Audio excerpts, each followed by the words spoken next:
Vos prieš savaitę paminėję Povilo Višinskio viešosios bibliotekos 60 metų jubiliejų, bibliotekininkai šiauliečius jau pakvietė švęsti ir Amerikos skaityklos 5 metų sukaktį.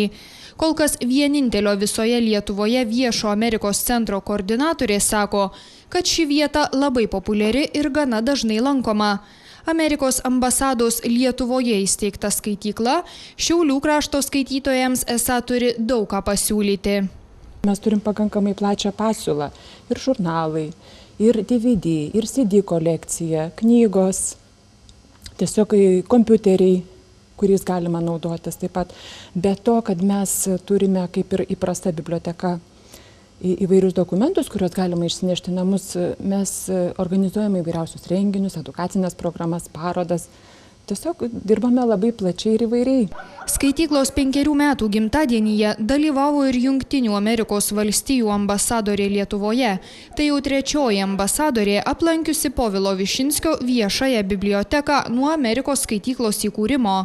Visus nustebinusi lietuviškai prabilusi moteris tikina, kad vienas iš pagrindinių šios skaityklos tikslų – populiarinti Jungtinių Amerikos valstijų kultūrą, literatūrą, menus.